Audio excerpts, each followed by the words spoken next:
네, 지금 우리나라가 1%대 경제 성장 시대라고 지금 이야기하고 있습니다. 여러분들은, 우리 국민들은 저를 포함해서 도대체 1% 경제 성장이 뭘 의미하는지를 아직 피부적으로 못 느껴요. 왜?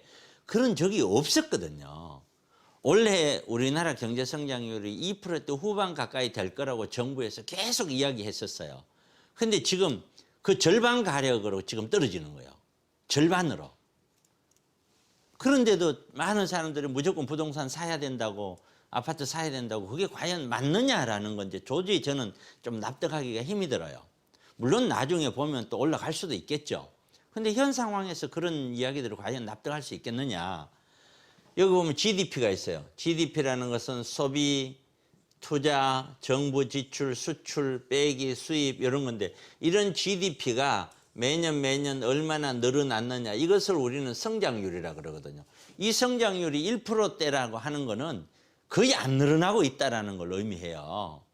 그러면 얼마나 경제가 어렵다는 걸 이해를 하셔야 돼요. 그래서 내수 시장은 소비, 투자, 침체 및 디플레이션을 우려하고 있다는 거예요.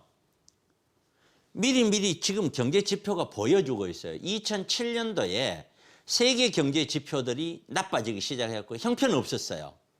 그런데도 더 사야 된다고 해서 샀다가 2008년도, 9년도 다 박살난 거예요. 경제가 무너지면 답이 없는 거예요. 그래서 우리는 부동산을 사야 된다, 안 사야 된다는 가장 큰 지표가 뭐냐? 경제예요. 경제가 이제는 안전하다, 이제는 올라갈 수 있다 하는 확신이 들 때는 그때는 사도 돼요. 일반적으로. 그러나 경제가 무너질 때는 절대로 그렇게 쉽게 결정할 수 있는 게 아니에요. 꼭 해야 되는 것만 해야 되는 거죠. 그래서 재정정책, 돈을 풀었죠. 소득주도 경제성장, 돈을 풀었죠. 그래서 소비 투자를 촉진시켰는데도 불구하고 안 되는 건데도 또 하겠는 거죠. 정부 입장에서는 또 하겠다는 거죠. 근데 방법이 없는 거예요. 경상수지가 여기에 수출 빼기 수입. 미국, 중국 무역 전쟁이 한국 경제에 마이너스 0.4%의 영향을 마이너스로 가져왔대. 엄청나게 큰 거죠. 근데 미국, 중국이 협의가 봤다. 협의부가 보면 우리한테 무조건 좋아질까요?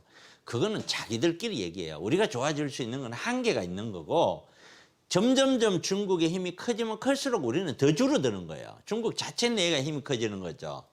수출 11개월 연속 마이너스가 유력이다, 이게. 수출이 11개월 연속 마이너스다. 그만큼 우리는 수출 주도형 국가인데 수출이 그만큼 어렵다는 거예요. 부동산 시장에서 아파트 시장은요. 볼 것도 없죠. 지금은 무조건 기다려야죠. 절대로 구입하지 말아다 이거죠. 그렇게 설명이 되어지는 것입니다. 자, 여기까지 차동백 코너였습니다.